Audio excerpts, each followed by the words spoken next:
Hello, I'm Dave Caldwell with your SCV News Break for Monday, November 10th.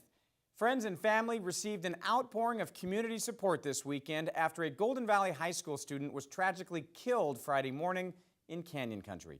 Coroner's officials identified 16-year-old Kimberly Jimenez Soto as the victim, who was struck and killed by a Union Pacific freight train around 10:20 Friday morning near the corner of Rainbow Glen and Soledad.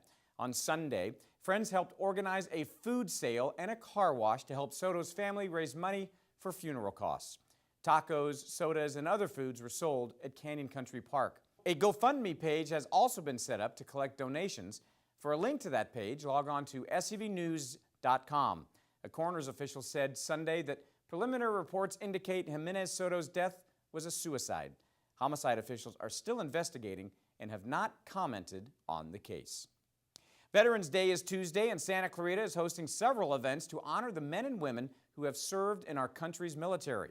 Local heroes will be recognized at Veterans Historical Plaza in Newhall Tuesday at 11 a.m. by the City of Santa Clarita. Eternal Valley Memorial Park and Mortuary will also host a Veterans Day ceremony. That event is scheduled to start at 2 p.m. Both events are open to the public.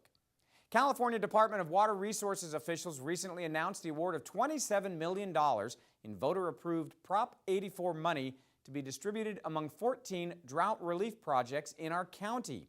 In all, the agency awarded $221 million to projects across the state. The total cost for LA County is about $184 million, with the rest of that cost being borne by ratepayers and water users.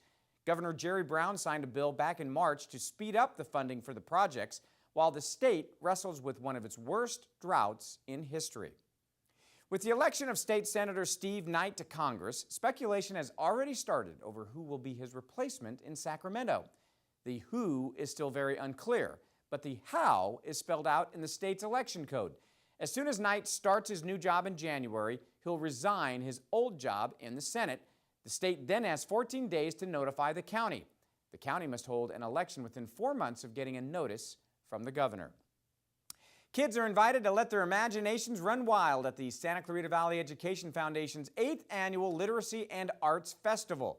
Storytellers, authors, and performers will entertain guests Saturday at the Old Town Newhall Library.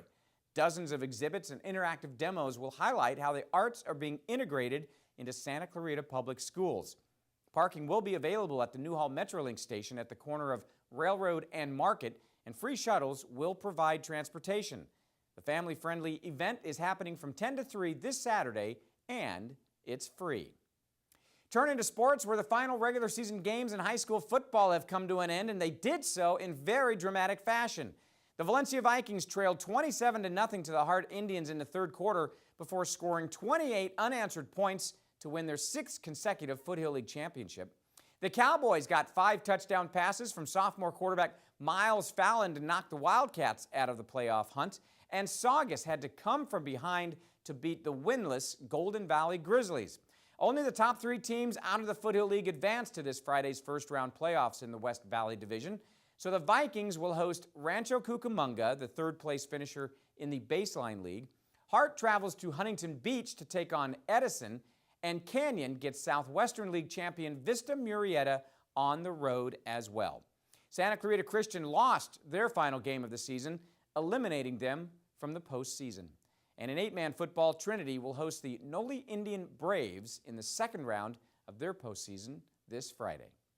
Now for weather, highs topped out in the upper 60s Monday in Santa Clarita.